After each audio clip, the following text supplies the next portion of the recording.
It was a normal Friday evening. I was 22, just finishing my last shift at the bookstore in Burlington, Vermont. My friend and I had planned a weekend getaway to a remote cabin up north. Nothing fancy, just a small, wooden cabin tucked into the woods, far from the city and its noise. We were both excited to get away from screens, phones, and the constant rush of everyday life. Snow had started falling lightly as we drove, dusting the trees and roads in white. I remember thinking how peaceful it all looked. We arrived just as the sun was setting. The cabin was smaller than I expected, but cozy, with a small porch and a stone chimney. The street leading to it was barely plowed, and the forest around seemed endless. I stepped out of the car, stretching and breathing in the crisp air. My friend laughed as he brushed snow off the roof. Everything seemed normal. Inside, the cabin smelled like pine and old wood. The fire was already crackling in the small stone fireplace, and the dim light made the room feel warm and safe. I unpacked my bag, placed my coat on the rack, and sat on the couch for a moment. Outside, the wind made the trees sway softly. I thought I heard a faint sound, like footsteps in the snow, but I brushed it off. It had to be an animal. The forest was alive this time of year. We made dinner and ate by the fire, joking about how quiet it was. No neighbors for miles, no cars, no other cabins in sight. Just snow, trees, and the silence that comes with isolation. That's when I first noticed it, a faint scratching noise at the back door. Just for a second, like something or someone was dragging across the snow. I looked toward the door, but there was nothing. I told myself I was imagining it. My friend didn't hear anything. Later, I went to check the small mailbox outside. The snow crunched under my boots. The sound was normal, satisfying even, until I froze. There, across the yard, I thought I saw a figure, moving between the trees. It was quick, and before I could blink, it disappeared behind the thick pines. I told myself it was probably a hiker, or maybe a deer. But the shape didn't move like an animal. It was upright, and the way it vanished didn't make sense. I stepped back inside, trying to shake off the feeling. The cabin felt smaller, tighter somehow, as if the walls were pressing in. The fire seemed dimmer, the shadows longer. My friend was laughing at something on his phone, completely unaware of what I'd seen. I told myself I was being paranoid, that I was imagining things. But then, just as I was about to lie down, I heard it again.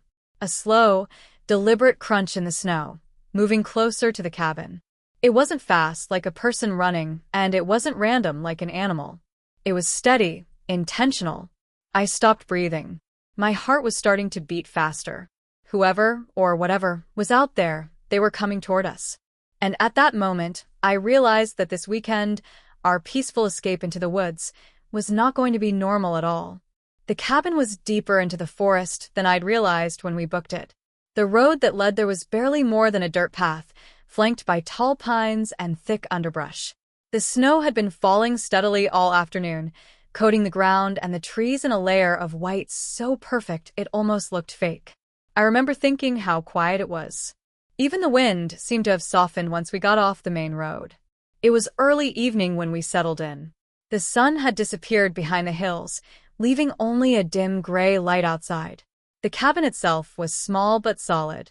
It had 2 bedrooms, a modest living room, a kitchen that smelled faintly of pine cleaner, and a little bathroom. The fireplace was already lit, flickering shadows across the walls. Outside, the snow had started to stick, covering the small porch and the steps leading up to it. My friend, Jake, had been looking forward to this weekend for weeks.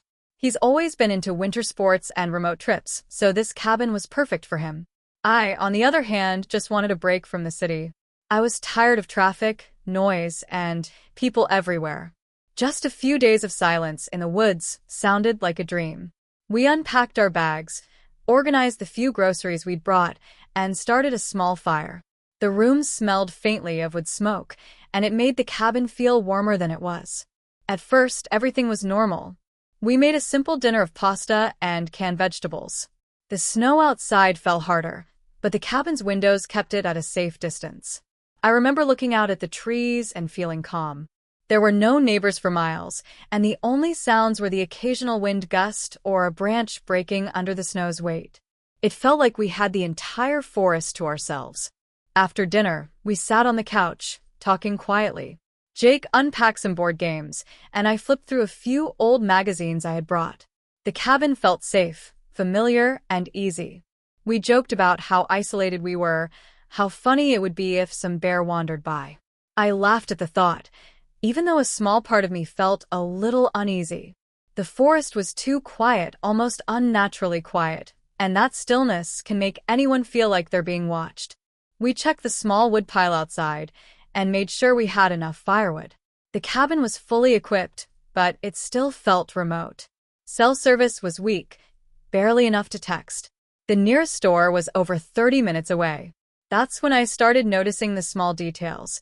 The way shadows seemed darker than usual, the wind shifting oddly through the trees, the faint crunch of snow that didn't match our steps. I tried to ignore it. I told myself it was just the isolation playing tricks on my mind. For now, it was just us. Two friends alone in the woods. No neighbors, no other hikers, just snow. And trees stretching as far as we could see. Everything seemed normal, and that's exactly why I didn't notice the first warning signs that someone or something was already watching us from just beyond the tree line. After we finished dinner, Jake went to check his phone one last time, trying to see if the signal had improved. I stayed by the fire, stretching out on the couch, feeling the warmth from the flames. The cabin felt safe, but the stillness outside was becoming harder to ignore. Every so often, I thought I heard something, a faint scraping sound, like someone dragging a boot through the snow, but when I looked toward the windows, there was nothing. I tried to tell myself it was just the wind, or maybe a branch brushing against the side of the cabin. The forest around us was dense, full of fallen limbs and trees covered in snow. Small noises were normal. But then I noticed something else. The snow outside the front door looked slightly disturbed. At first, I thought it was just where we had walked earlier. But the pattern seemed deliberate, almost like someone had stepped there, then moved away. I brushed it off again. Surely, it was just an animal. Later, as Jake unpacked more of his gear, I went to the kitchen to get water. The lights above flickered for a moment, making the shadows in the room jump. I paused, listening. There it was again, a faint crunch, like footsteps, coming from the back of the cabin. I froze, thinking maybe Jake had gone outside without me noticing. But the back door was closed, the curtains drawn, and he was still sitting on the couch. I told myself I was overreacting. Being alone in the woods can do that to anyone. The isolation makes every sound sharper, every shadow darker. I tried to relax, sipping water, and forcing my thoughts back to the board game Jake had started. Then, as I turned to look out the small window by the sink, I saw it, a shadow moving quickly. Between the trees at the edge of the clearing. I blinked, and it was gone. My stomach sank. It had been upright, human-shaped. I couldn't tell if it was someone watching us, or just a trick of the fading light. I shook my head, trying to convince myself it was nothing. The feeling didn't leave me, though. For the first time that evening, I noticed how quiet the cabin really was. Not the normal quiet of snow falling and wind in the trees, but a tense, unnatural silence, like the forest itself was holding its breath. I started noticing small things. The way shadows seemed to linger longer than they should, the faint smell of smoke or something burned that didn't come from our fire, the soft tapping against the windows that couldn't be from the wind. I kept checking the door locks, even though I knew they were secure. My heart was racing slightly, though I tried not to show it to Jake. He was still laughing at some joke on his phone, completely unaware. And that's when I realized something I couldn't ignore. Every instinct in my body was telling me that we were not alone. Something or someone was out there, somewhere beyond the trees, moving closer. And I had no idea who it was or what they wanted. After that first shadow, the tension never let up. Every little noise outside made me jump. I kept glancing toward the windows, trying to convince myself that it was just the trees moving in the wind.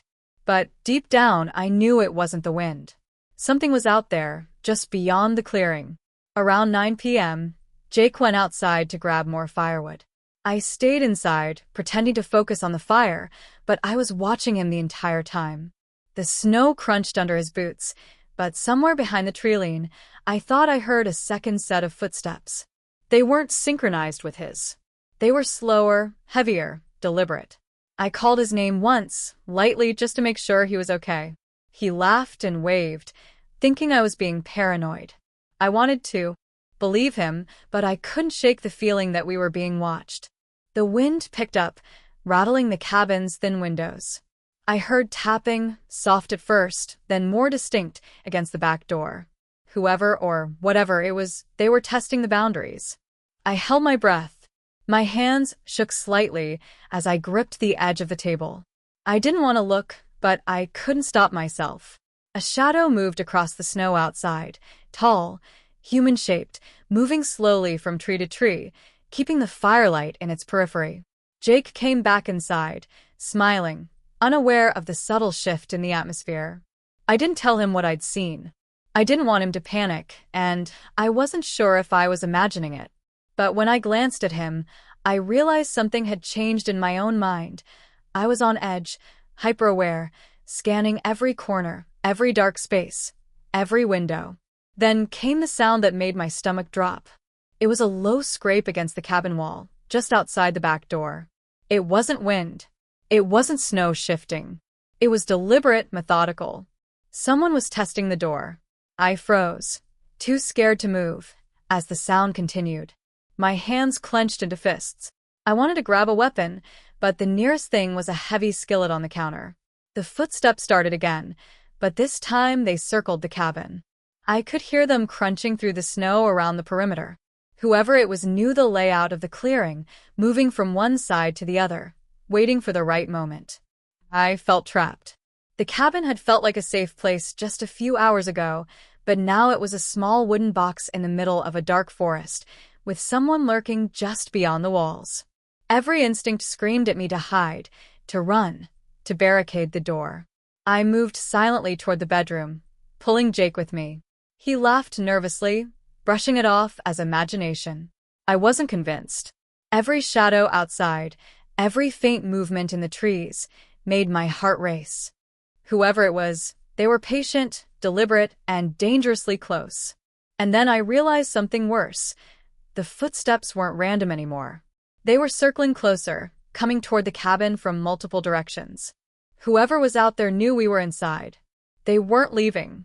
And for the first time, I understood how vulnerable we really were. The first real panic hit when the back door handle rattled violently. I froze, heart hammering, as Jake finally realized something was wrong. The rattling stopped, then started again, harder, like someone was testing the lock. I grabbed the baseball bat we'd brought and whispered to Jake to get into the bedroom with me. We locked the bedroom door, but the sound didn't stop. It moved along the walls, heavy footsteps circling the cabin, slow and deliberate. I could hear the crunch of snow outside, right under the windows. Whoever it was had clearly been waiting, watching, knowing exactly where we were. My hands shook as I held the bat, listening. Then came the knock. Hard. The kind that rattles the whole door. I jumped back, trying to calm myself, but adrenaline was flooding through me. Jake whispered, "What do we do?" I didn't know. I had no plan, just the instinct to survive. Suddenly, the bedroom window shook. My stomach sank. Someone was trying to get in. I moved to the far side of the room, dragging Jake with me. We crouched behind the bed, silent, breathing shallow. Outside, the footsteps stopped. For a moment, there was nothing but snow falling and the faint hiss of the fire. Then a low scraping sound along the walls, closer this time, almost at the window beside us. I felt trapped. The cabin was small, but it suddenly felt huge and exposed. Every corner, every shadow, seemed dangerous. My mind raced. I had to do something, anything, before he got in. I whispered to Jake that we might have to run out the front door if it came to it. He shook his head, terrified, but I could see he trusted me to make the call. Then I saw him. A figure pressed against the window outside, face obscured by the dark hood of a jacket, moving slowly, deliberately. I gripped the bat tighter. He wasn't hesitating. He was patient, waiting, calculating. The back door handle rattled again, stronger this time. I realized there was no time. I grabbed Jake, and we bolted for the front door. Snow crunched under our boots as we ran, heartbeats deafening in our ears. Behind us, the door shook violently as he tried to follow. We made it to the car parked near the edge of the clearing. I fumbled with the keys, hands shaking. The engine roared to life. The headlights cut through the falling snow, but I saw movement just beyond the trees. He was following us, at least for a moment, before disappearing into the forest. We didn't stop. We drove down the narrow dirt road, snow spraying over the tires. I kept glancing in the rearview mirror, half expecting to see him running after us. But the trees were empty, silent. For now. When we finally reached the main road and cell service returned, I called the police. They took our statement and said they'd send someone out, but by the time they arrived, there was no sign of him. Just the snow, the forest, and the lingering echo of footsteps that didn't belong to us. After the police arrived, they asked us to stay in the car while they searched the area. Snow was still falling, the forest quiet except for the distant sound of branches cracking under their boots. I tried to calm down, but my mind kept replaying every sound, every movement from earlier. Then one of the officers came back, looking grim. "Did either of you notice anything unusual about the footprints?" he asked. I frowned. "They seemed normal at first," I said. "Just someone walking in the snow." He shook his head. "No." "Look closer." The prints circle the cabin. But here's the strange part. They don't lead away. They stop abruptly about 50 feet from the door, right at the treeline. Almost like whoever made them vanished into thin air. My stomach sank. I thought back to the shadow at the window, the scraping at the wall, the rattling door. It made no sense. How could someone just disappear like that in the snow? Then another officer came over, holding a small, abandoned backpack. "Found this near the treeline," he said. Inside were gloves, a hooded jacket, and a small knife. My hands went cold. The officer explained quietly, "This isn't someone just wandering the woods. This person was prepared. They had been watching the cabin for hours, maybe longer. They knew exactly where to strike, and they came equipped." I felt my mind spinning. We had thought it was random, a stranger passing through. But this was planned. Whoever it was had been studying the area, waiting for us. And the most chilling part? The backpack had no identification, nothing that could point to a name. Then the officer added something that made my blood run cold. "The cabin has been targeted before. People renting it have reported strange sightings, footsteps in the snow, things moving outside, but the police never caught anyone. Whoever this is, they know how to remain unseen. They're careful, patient, and dangerous." I realized suddenly that the intruder we had thought disappeared had probably been nearby the entire time. Watching, waiting, hiding in the shadows, knowing we were trapped inside. Every noise, every shadow, every movement that had made my heart race, he had created it, controlled it. And the truth that hit hardest, we had no idea who he was, and there was no guarantee he wouldn't come back. I looked at Jake in the passenger seat. He was pale, shaking, still trying to process what had happened. We had survived, yes, but we had been sitting ducks for someone who knew the cabin better than we ever could. Someone who had planned it all meticulously. For a moment, I felt relief that we were alive. Then, a creeping dread took over. The snow-covered treeline seemed endless, dark and silent. And somewhere out there, beyond the reach of the headlights, I knew the person who had followed us could still be watching. Waiting. We finally left the forest behind, driving down the main road toward town. The streetlights cut through the snow, and for a moment, it felt like normal life again. I thought about calling my parents, texting friends, trying to convince myself that the danger was over. But every time I glanced at the treeline in the rearview mirror, I felt a chill. The police had taken our statement, and they promised to patrol the area. They said the intruder had vanished without a trace. No footprints leading away, no tire tracks, no sign of him anywhere. They called it a mystery. But I knew better. The snow-covered trees hadn't swallowed him. He had been careful. patient, waiting. And now he knew we had escaped. For days after, I couldn't stop thinking about it. Every creak in my apartment, every shadow in the street, made me tense. I started double-checking my locks, even in broad daylight. I avoided taking walks in the evening, and every time I drove past a forested area, my pulse would spike. I could still see the shape of that figure pressing against the window in my mind. The way he had moved, slow, deliberate, almost like he was studying us, stuck with me. Then one night, a week later, I was checking my emails when I saw a notification from a private rental site. It was an alert about a cabin in the same area. My stomach sank. The description matched ours almost exactly. I closed the page quickly, trying to shake the feeling. But deep down, I couldn't. Whoever had been in those woods had chosen that cabin before.